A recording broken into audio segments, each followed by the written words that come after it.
لێرەکانی هەفتەی دوازدەی خولی نایبی کوردستان و لەسەر یارگەی خۆی هەندرێنی پێشەنگ میوانداری چەمچەماڵی کرد.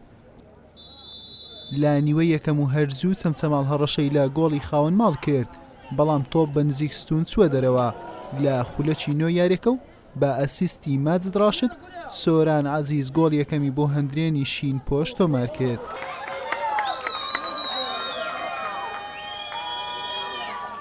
هەندرێن دەرفەتی بۆ تۆمارکردنی گۆڵی زیاتر بۆ ڕەخسا، بەڵام نەیقۆستەوە و لە دەستیدان. لا نیوەی دووەم هەردوویان هێرشەکانیان بە مەبەستی تۆمارکردنی گۆڵ ئاڵ و گۆڕ دەکرد.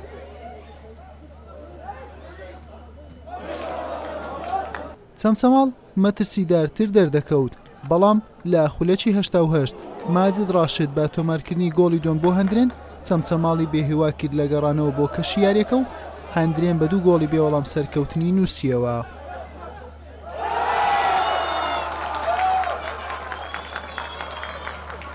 ئەمڕۆ ئەتوانم بڵێم شایانی ئەوە بووین کە سێ خاڵی یاریەکە لە دەست بدەین بە تایبەتی لە جێمی دووەم کەمێک زەختمان کرد، بەڵام ئەوەی کە چاوەڕوانمان کرد لە یاریزانەکان ئەوە نەبوو کە ئەوەی کە ئێمە بۆی هاتبووین. زۆر جاریش یاری بردنەوە دۆڕاندنی تا ئینشاڵڵا بۆ یاری داهاتوو لە یاریگای خۆمانە بتوانین سێ خاڵی یاریەکەم سەگەر کرد. باس بەخوای گەورە هەندێک جار کە یاریەکان دەکەی یان تعادولیان خسارەت دەبی ئەوە خێری فەریقی تێدا، ئێمەش دوو یاری کە تعادل بووین یاری خسارەت بووین، ئەو بۆ ئێمە باش بۆ ئەوی کە بگەڕینەوە سەر ڕێچکەی خۆمان. ئەلحەمدولیلا ڕێزبەندی پێشەوە خۆمان مسۆگەر کرد، ئەوە باشە دەستخۆشی لە یاریزانەکان دەکەم کە هەموومان بەیەکەوە عەدماندا بوو ئەو یاری سێ خاڵ بەدەست بێنین، یاریەکان تریش ئینشاڵڵا هەر سێ خاڵ یاریەکان بەدەستێنین.